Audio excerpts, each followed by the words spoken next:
Today, she returned to Kitchener to mark the 25th anniversary of that journey. I wanted to prove to my mom that the human spirit can overcome even the most impossible obstacles. The doctors told her that there was no hope. She was going to die in 6 months. And I wanted to encourage her. I wanted to give her the will to keep on fighting. And she fought long enough for scientists to actually discover a treatment for her disease. That treatment added years to her mother's life. Ickham is now a scientist who lives and works in San Francisco, but says Kitchener will always be home, and she is still thankful to the community that supported her through her journey. Well, we're getting a sneak peek of a rocking new art exhibit coming to Kitchener last night. The museum hosting a preview of the Rolling Stones Unzipped exhibit due to open next month. The preview, dubbed Reverberations, featured exhibits based on the local history of rock and roll in the region, art by local artist Trisha Abbey, and an immersive lounge. The museum says it's just a taste of what's to come. And it's to shine a light on really cool moments, not so much the history, but cool moments in rock and roll history in this region. And we have a number of artifacts. We have some wonderful video interviews. Unzipped will run from November 30th, 2021 through to February 27th, 2022.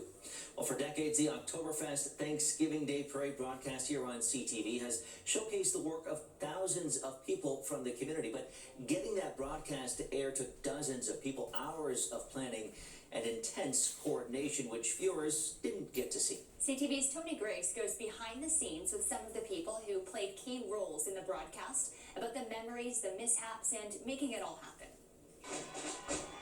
The sights and sounds coming to life on the screen. But behind it, an army of unseen artists painting this live picture.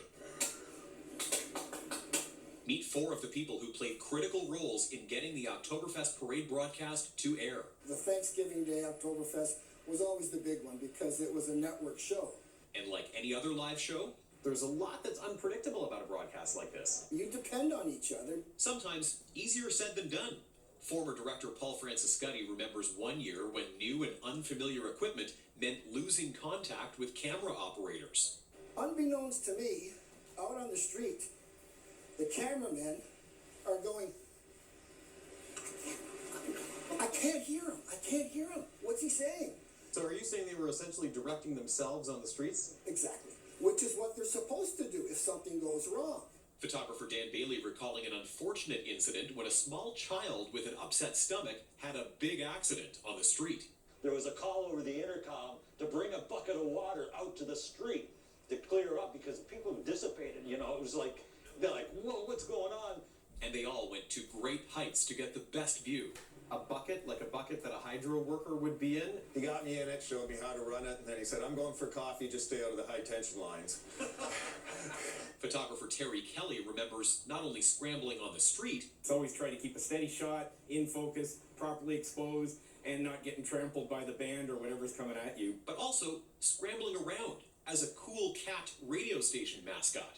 When you're a cool cat, you gotta walk like a cool cat, and I danced the whole time. So it was the first year when I was in better shape, I guess. It was easier to do, and as the next year when I was in it, I'm like, oh my gosh, and I could see the people saying that cat looks, that cat needs a break, get that cat out of here. Just a few pieces of a large puzzle that proved enjoyable. An artistic package that people will enjoy watching.